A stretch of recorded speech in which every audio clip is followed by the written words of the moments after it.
Hello guys! Hello mga kamamshi! Ayan guys, bali may deliver tayo ngayon from Pure Gold. Ayan, isi-share ko sa inyo, syempre. Ayan guys, alam nyo ba, halos sa araw-araw is umu-order tayo ngayon kay Pure Gold. Ayan, pre-delivery naman kasi, diba? At least kahit paano, ang ginagawa ko, kung anong wala na sa tindahan ko, chinat-chat ko na kagad yung ahente ko para pagka umaga, ayan, hatid ka agad. Hindi ko lang sa inyo masyado na i-share yung mga nakaraan dahil pakunti-kunti lang naman. Ngayon, dahil wala na tayong mga upload, ayan, i-share ko sa inyo. Ayan guys, bale, dalawang box, ay tatlong box. Tapos yung isang mineral na tubig. Wala, bakit isa lang? Ayan, isa. 500 ml yata yan. Tapos isang box ng MP litro. Isang box ng cotton talaga yan. Ayan. Cotton talaga yung laman yan. Ayan guys, 'di ba? Bumibili talaga ako ng isang box ng cotton, pero doon sa bayan, sa Ome Merchandise kasi mura lang doon. Tapos ayan, nung nakaraang araw, nakabili ako sa kanila ng cotton, siguro 6 na piraso yun o 10.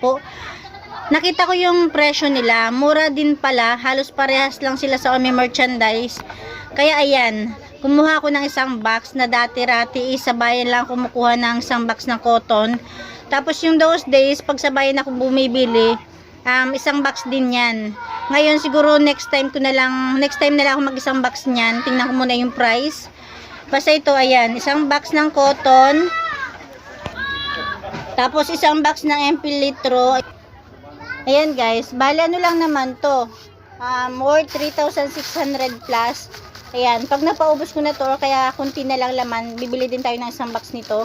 Kasi baka same lang din sila sa bayan. Tapos yan, parang ito lang naman yung grocery, kasi ito cotton. Tapos yun, MP litro. Diba? Tapos ito lang, tsaka yan. Yan lang, yung worth 3,600 plus. Ayan siya, 3,604. Diba? Ayan guys, tapos meron tayo dito itlog na pula. Ayan, ang benta ko rito is 13. Ayan, malaki siya. Tapos ito naman guys, yung nabili ng mga anak ko. Ayan, bali 10 balot lang kasi walang stock yung pinagbilan ko. 5 na lang daw.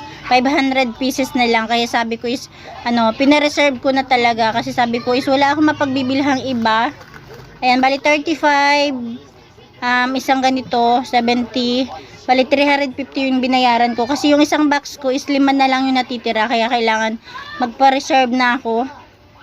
Ayan lang pala guys, hindi ko na isa-isahin yung mga grocery kasi kunti lang naman pala.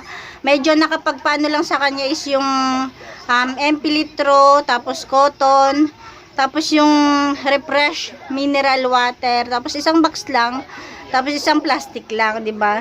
Yun lang guys, kunti update naman lang tayo. Yun, share ko lang sa inyo na halos araw-araw na tayong nag-order kay Pure Gold kasi syempre kahit papaano is may points din naman, 'di ba? Sayang din yung points. Siguro wala pang isang buwan, nasa 200, kulang-kulang 300 na yung points natin, 'di ba? Gusto ko pabutin yun ng 10,000. Hindi wow.